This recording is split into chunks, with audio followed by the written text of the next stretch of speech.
Always counting, ఏమంటారు, short Cummins. నాకు అది లేదు, కంప్లైనింగ్ నేచర్ లేదన్న.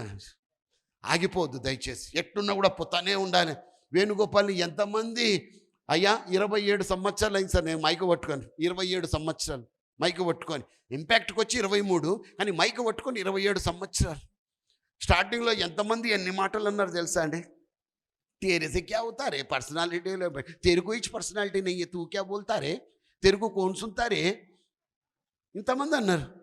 నీ భాష గిట్ట మంచిగా ఉండవు, నువ్వు ఆడ ఈడ ఇవ్వాలంటే హైదరాబాద్లో నడుస్తుంది, పై ఊర్లలో పోతే నీ భాష మనకి అర్థమై సావదా. ఆడేమిస్తాడు, నిన్ను పిలుస్తాడు, ఆడేమన్నా పైసలు ఇస్తాడా, పుణ్యాన్ని చేసుకోవాలి. అందరూ ఒకటే మాట అన్నారు, ఏక్ సాల్ కరికైనా చూడదేతా, ఒక్క సంవత్సరం చేసి ఆపేస్తాడు. ఎంతమంది అన్నారు? 27 సంవత్సరాల క్రితం పట్టుకున్న మైకు ఇయ్యాటికి కూడా వదలలేదు.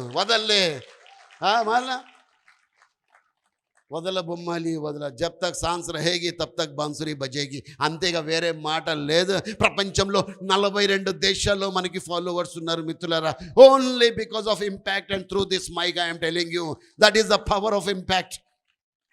మామూలు సాదాసీదా ప్లాట్ఫామ్ కాదు సార్ ఇది, సాదాసీదా ప్లాట్ఫామ్ కాదు. కష్టాలు లేకుండా ఎవరు వచ్చినామా? ప్రాబ్లం లేకుండా.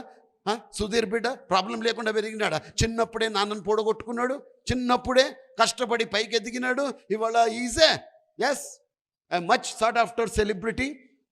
గంపాబయ్య ఏమన్నా పూల పాన్పు మీద నడుచుకుంటూ వచ్చాడు ఆయన అంటే కష్టాలు పడినాడు. ఆయనంతా మేమందరం ఒకే లెవెల్కి వచ్చి వచ్చిన వాళ్ళమే. కష్టాలు ఒకళ్ళ కష్టాలు వేరు వేరు ఉంటాయి అంతే. బట్ అందరం ఇక్కడ కలిసినాం. ఎండమూరి గారికి కష్టాలు లేవా? పట్టాభి గారి కష్టాలు పడకుండా వచ్చినారా? మురళీమోహన్ గారు కష్టాలు పడకుండానే వచ్చినారా? ఇందాక మన మిత్రులు వైకుంఠరావు గారు ఇంత పెద్ద సంస్థకు అధినేత అయినారు, కష్టాలు పడకుండానే ఎదిగినారా? ఎంతో పెద్ద మంది ఉన్నారు విశాఖపట్నంలో, హైదరాబాద్లో కోటీశ్వరులు ఉన్నారు, కష్టాలు పడకుండానే వచ్చినారా? 70% of them faced toughest problems in there lifes.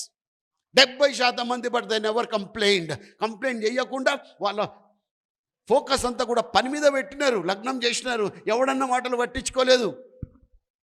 27 సంవత్సరాలు ఇంపాక్ట్ ప్రయాణం అన్నది అంత ఈజీగా జరగలేదు సార్. ఎన్నో అవమానాలు, ఎన్నో సెట్ బ్యాక్స్, ఎన్నో మిస్అండర్స్టాండింగ్స్, ఎంతమంది ఎన్నో పుల్లలు పెట్టుడు, యూట్యూబ్లో అమనాభూతులు తిట్టుడు. తిట్టిండ్రు అది కూడా. నా భార్య చదివింది ఒకరు, ఆపురిగా పోకు, ఎందుకు కొడుకులు ఇట్లా తిడుతుండ్రు, నేనన్నా తిట్టేటోడు తిడతాడు అని నోరు ఉంది, నేనెందుకు ఆపాలే? 1,00,000 మందికి నేను నచ్చిన, ఒక్కరికి నచ్చకపోతే ఆపేయాలి నేను? హలో, వ్యాలిడ్ పాయింటా కదా? అరే ఉంటారు పోయి, ఎవడో ఒకడు ఉంటాడు.